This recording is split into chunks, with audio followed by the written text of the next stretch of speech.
You have anything?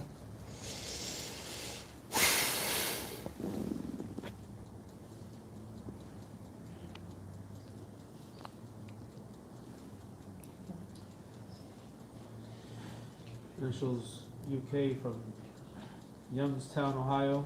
Assalamu alaikum wa rahmatullahi wa barakatuh. Mufti. Hayatullah. If a woman goes through bleeding, is she considered menses due to color and cramping? Then days later she feels excruciating pain followed by bright red, which seems to be a miscarriage, but she never took a pregnancy test, so it's unclear. Should she start praying again? And does she have to make up for missed prayers? طيب. You have to make up for missed prayers. طيب. Repeat the question, please. Question says, if a woman goes through bleeding, is it considered menses due to the color and cramping? Then days later, she feels excruciating pain. Looking for the second part. Followed by bright red, which seems to be a miscarriage, but she never took a pregnancy test, so it's unclear. Should she start praying again, or does she have to make up? And does she have to make up the missed prayers? طيب. بسم الله الحمد لله والصلاة والسلام على رسول الله أما بعد. Question comes from Ohio. Assalamu alaikum, hayakallah. A woman has bleeding. The blood has a specific color, and it's also accompanied by specific pain or discomfort. And then some things happen later on, which lead her to believe or think or feel that it actually is a miscarriage, but she never took a pregnancy test. So what does she do afterwards? Continue being a woman of menstruation, start praying, etc. Wa alaikum assalam wa rahmatullahi wa barakatuh. May Allah bless you and reward you well in both worlds. First and foremost is, obviously, a woman has to be sexually active, or is supposed to be sexually active with regards to the possibility of pregnancy.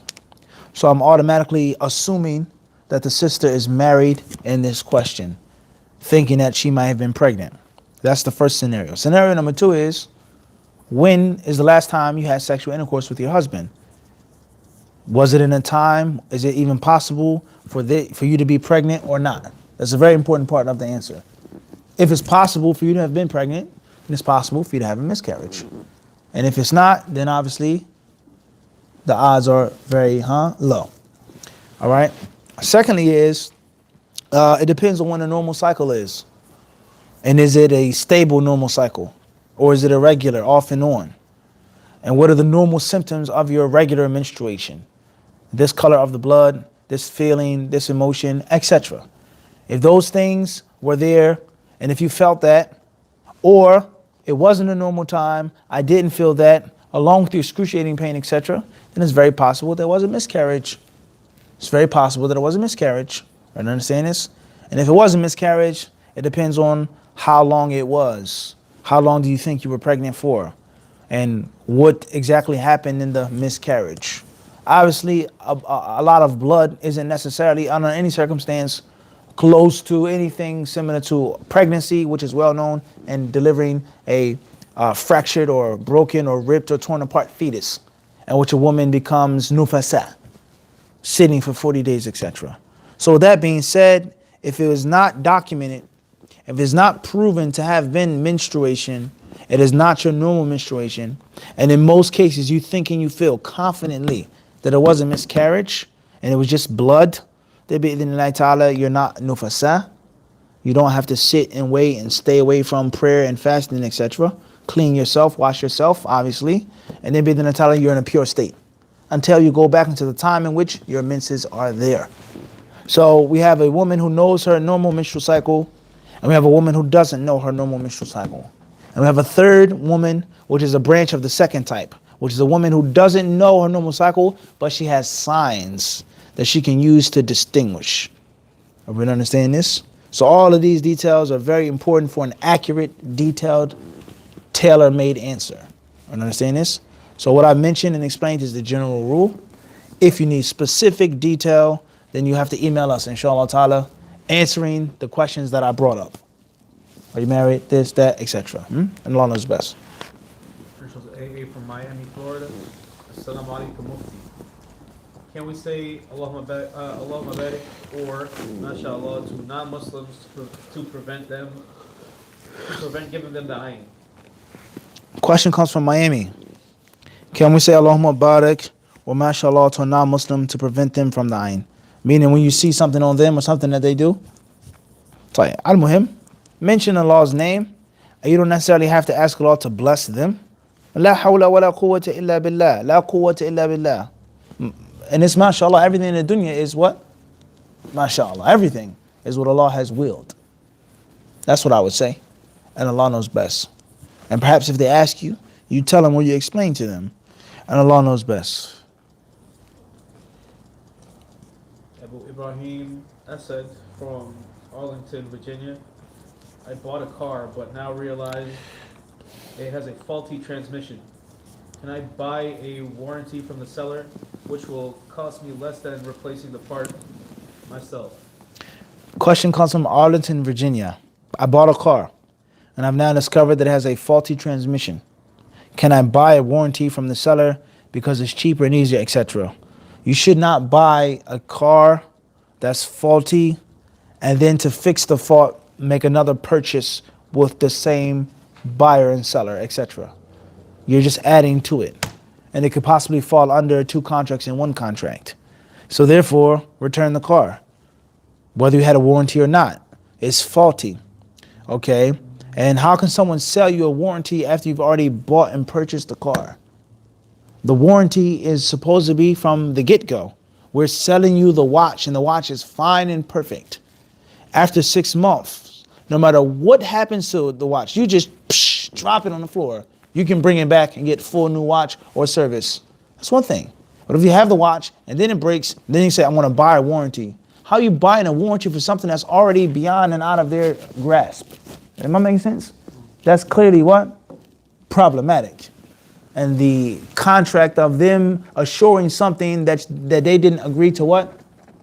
Assure after you use the thing. After you what? Buying a warranty from day one is what? Been what? It's a bit different, correct? They're agreeing to cover it. Limited, full-time warranty, etc. It's faulty, whether it's your fault or their fault, now I want to buy a warranty. That in itself is mad shady, as we would say, is what? Everyone understand this? So therefore, it depends on what was the original agreement with the person. If it had a bad transmission and they knew about it, try to get your money back or make some type of agreement, which is of minimal loss and minimum damage. And Allah subhanahu wa ta'ala surely knows best. Initials MR from Hyderabad, India. Assalamu alaikum, Sheikh. Is the ruling the same to backbite a non-Muslim? Should we ask for his forgiveness? Question comes from Hyderabad, India. Is the ruling the same for backbiting a non-Muslim? Should we ask for forgiveness? Yes and no. Or no and yes. No, it's not the same. The Muslim is the one who has sacred honor, sacred blood, sacred property, sacred wealth, and not the non-Muslim. As far as if a person is dhimmi, from Ahlul Dhimma, and obviously who's from Ahlul Dhimma today, in most parts of the world, in which the Muslims are reigning dominant, and they're non-Muslims under the protection of the Muslims, and they pay a tax, and they follow the agreements and the requirements of the Dhimma people, then they also have certain sacred things. You're not allowed to attack their wealth and their honor, etc. If that's not the case, then it's not necessarily the same. A Muslim is not like a non-Muslim. Allah tells in the Quran, can we make the tyrants and the criminals like the Muslims? What is wrong with you how you judge, Allah says? What scale do you use for us to make the criminals like the what? The obedient and the submissive. And this is a very, very dangerous thing that many people they do today. When they start talking and they're apologetic, or they're trying to be diplomatic and they're trying to talk about Islam, Islam is not terrorism, Islam is not this, and it's not. We know that. But it doesn't mean that a non-Muslim now becomes like a Muslim. And it doesn't mean that a non-Muslim shares the rights that are exclusive to a Muslim. Allah says, shall we make the criminals like Muslims? No. Abadan. Allah tells in another verse, is he who is a believer like he who is a fasiq? They are unequal. So the Muslim's honor is absolutely sacred, unless it's a necessity. And the non-Muslim's honor is not necessarily what? Sacred. But that doesn't mean that you can just go off and talking about people and backbiting people and slandering people. No, it doesn't mean that either. And what sound Muslim or Muslim in his right state of mind would just be a slanderer. Who just wants to go around slandering and backbiting and talking about people, even if they are non-Muslims? They're just not the way of the Muslim. A Sikh, a Buddhist, a Hindu, an atheist, someone worships a rat or a fire worshiper or whatever they worship, an elephant or someone with 8 arms. That doesn't mean that you just go around talking about them all day. It's not from the akhlaq of a Muslim. So be mindful of what you say and be mindful of what you do with your tongue. And Allah knows best. Initials SE from Munich, Germany. Assalamu alaikum. I follow the opinion that a woman on menstruation cannot recite the Quran. That is what I feel most comfortable with. It's the safest view, and I try to avoid differences of opinion. My problem now is that I find it very difficult not to read the Quran for almost a week, and on top of that, I get my period quite frequently. And I'm not trying to sound super pious or anything like that, but even not reading the Quran for a day really depresses me, let alone a week. I often catch myself reciting the Quran, then remembering that she's on. Tight. Question comes from Munich, Germany. Sister says, I follow the opinion that a menstruating woman is not allowed to read the Quran, etc. However, I find it very difficult for time to go by and I don't recite the Quran. Even a day goes by and I feel extremely uncomfortable, etc. May Allah bless you in the opinion that you follow. Next question.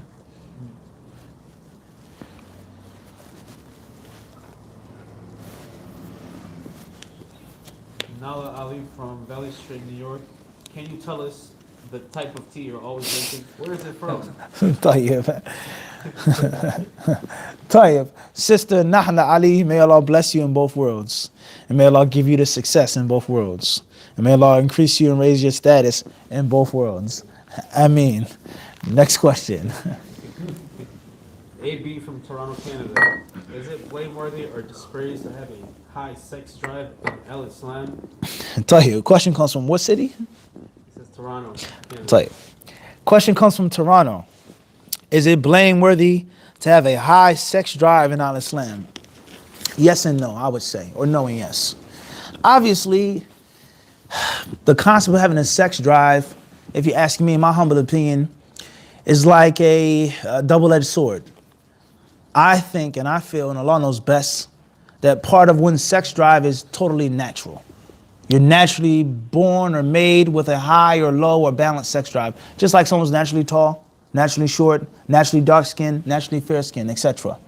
And you can't help that. Like your appetite. Some brothers eat a lot of food. They can't help that. Some brothers, what? They only eat what?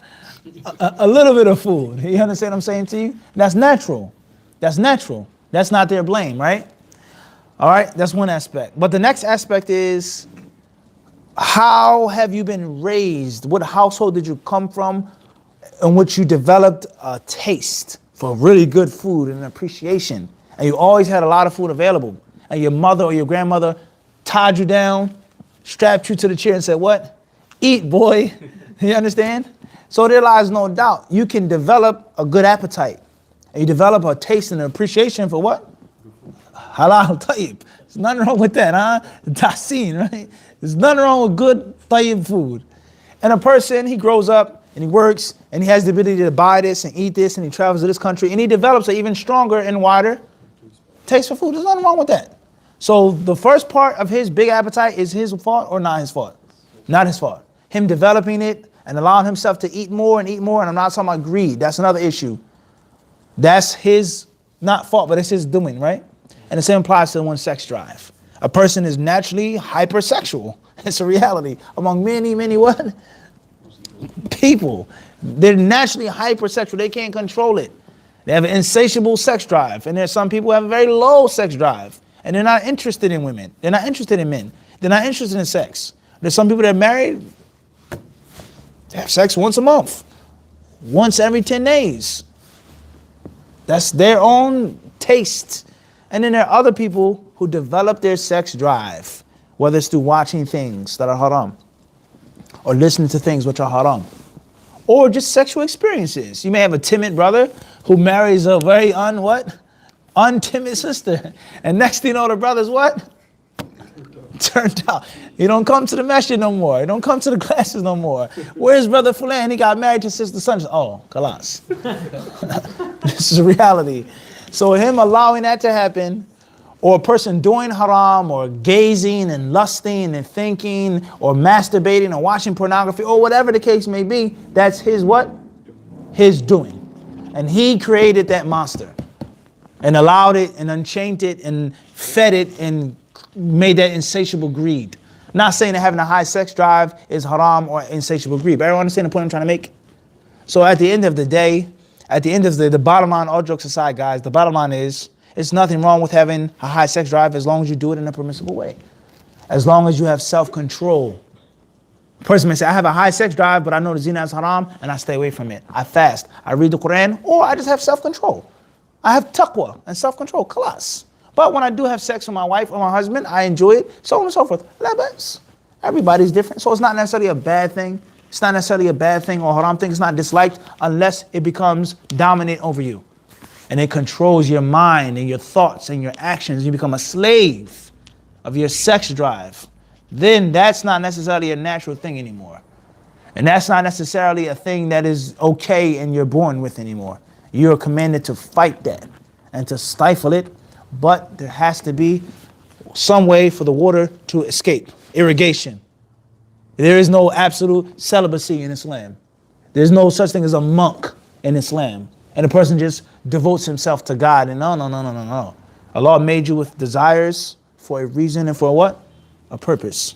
Now you don't have to have a huge, gigantic flowing river, but it has to be some type of dam and some type of wave trap for the water to what? And then some people have flowing what? Flowing rivers that lead to the ocean, to the sea. And Allah knows best. Next question says, initials YB from Easton, Pennsylvania. Assalamu alaikum. May Allah bless you and your family. What's the ruling on having a visual pass before the janazah with the face of the person who showed out of the shroud? Question comes from Easton, PA. What is the rule on having a visual, a viewing of the deceased before everything is finished, the shrouding and the burial, etc.? What's important is the Prophet alayhi salatu wasalam, he says, Asri'u bil janaza. He says, hasten the funeral. Hasten the funeral. Don't wait. Don't make unnecessary delays.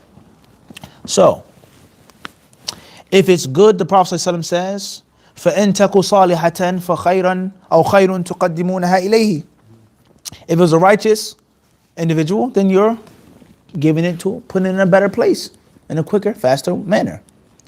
وَإِن تَكُ غَيْرَ ذَلِكَ فَشَرًّا أَوْ شَرٌ تَضْعُنْهُ عَنْ آنَاقِكُمْ أَوْ عَنْ رِقَابِكُمْ. He says that if it's not righteous, if it's evil and wicked, then you're getting rid of that evil, wicked body faster and quicker. So let's ask ourselves the question. Allowing people to see the body, to walk past, to look at it for the last time, etc. Is that a means of haste or means of delay? Okay, those who are washing the body, they see the person for the last time. There's a family member, perhaps one may say, they see the body, they kiss the person on the face or the head for the last time. Khalas. But every single person to see the person, that should be avoided. For the first reason that I just explained, is that it's unnecessary delay. And the second reason is we don't know what that person's face looks like. And that is why that which you see in the washroom is an amana. And it is not to be spread and publicized, because the person may die in a bad state. Their face, their eyes, Allahu Alam. You may discover a tattoo, anything on the person's body that everyone doesn't need to what? Doesn't need to know. So I don't think that should be done on that scale. If the people who are washing the body saw the face, and it was the mother who's not washing the body, she says, can I please see my son for the last time? I want to give him a kiss before you put him in the grave. Maybe some ulama, They say la ba's with this, based off of Abu Bakr radiallahu anhu kissing the Prophet sallallahu alaihi wasallam after he had died, and things like this. But to make a public viewing, I would not advise with that, and I fear that that would just open up the door for more and more and more compromise. More and more compromise to a non-Muslim wedding, a funeral wake, let alone a bid'ah funeral, in which the people just keep compromising more and more and more to appease people. Listen, this is the bottom line. This person died, they were Muslim, they were righteous, they were pious. This is the sunnah, khalas, it's over. Bismillah, we wash, we do this, and that's it. You're crying, you're distraught, my son, my brother, my cousin, this person, I never even knew the person. Oh, subhanAllah, you never even knew him like that. Stop faking it. You weren't even there for your son like that. So stop what? Stop faking it. You didn't even love this person that much. So stop faking it. The emotions have their place, but that's after the sunnah of the Prophet ﷺ. So the bottom line is, my advice for any funeral, and I'm not trying to be harsh, but any funeral, whoever's running it has to be strong. And they have to be knowledgeable and learn it. All the crying and the wailing, that's good and that's fine, but not in front of the what? Sunnah to Nabi sallallahu alayhi wasallam. This is what we're going to do. We're giving him his rights as our brother, and that's it. Well, I want to see this. I want to touch him. I want to do this. I want to have this party. I want to speak. I want to have this Quran reciter. What? Can't help you. I'm sorry. It's the bottom line. Everyone understand this? And if we don't do that, and we don't take that staunch attitude, we may be a cause of that person being what? Punished in the grave. And Allah knows best. This will be our last question tonight, inshallah. Question is from Abu Isa, our brother from Birmingham. We were just talking about him tonight, right? SubhanAllah. The question is from Abu Isa, our brother from Birmingham. Do the scholars give precedence to weak hadith when trying to make rulings with qiyas? Question says, do the scholars give precedence to using a weak hadith over or before qiyas? Tayyib. Jazakallah khairan, Abu Isa. May Allah bless you in both worlds. And inshallah, you and the other brothers there, especially Nuruddin, hopefully you guys are upholding our teachings and advices with regards to reading the hadiths. There's a Bukhari and a Tirmidhi on the train, right? Reading those books, inshallah, on a daily basis, bi'idhnillah. Keep up your training, That's the most important relationship to keep, is with those books. Do scholars give precedence to a da'if hadith over qiyas? The first question is, what do you mean by scholars? What scholar? Imam Ahmed, or Abu Hanifa, Shafi'i, this one or that one? There are different madhahib and there are different madaris. There are different schools of usul al-fiqh. What is and what isn't a what? A proof and an evidence. And when we do have something which is a proof and an evidence, what order is that proof and evidence placed? We have the Quran, there's no doubt about that. Then we have the hadiths. Then we have ijma'. Then we have amal ahl Medina, what the people of Medina did. Then we have qiyas. Then we have masalih, etc. Which comes first? 9 out of 10 times, or let's just say everyone is going to agree, Quran comes first. But then what's after the Quran? Is it hadith or is it what the people of Medina did? Is it hadith? What type of hadiths? Mutawatir, ahad, etc. Is it Quran, hadith, then qiyas? Quran, hadith, ijma', Quran, hadith, وهكذا. So the ulama, they differ in tartib al-adillah. They differ in ordering and organizing which proof comes what? Before the next proof. So some ulama, they may say yes, that hadith da'if should come before anything else. And others, they say no, hadith da'if has no value at all. And some people in certain instances, they may say that what the people of Medina did comes before a narration of the Prophet. Everyone understand this? In certain instances, because that hadith could be weak. Where did it come from? If the people of Medina didn't do it, how could it be an authentic hadith? وهكذا. So the ulama, they differ on what is and what isn't and what? Dalil. And they differ on how to order that what? Dalil. And they differ on how to use that dalil. There's some of the ulama who say that a weak hadith is better than the opinion of a person. And then obviously they differ on what's meant by man maqsood bil hadith al-da'if. Hal yaqsid, does Imam Ahmed mean an actual weak hadith? Or does Imam Ahmed mean hadith hasan? which in comparison to Sahih is Da'if. Everyone understand this? You're a weak student compared to this student.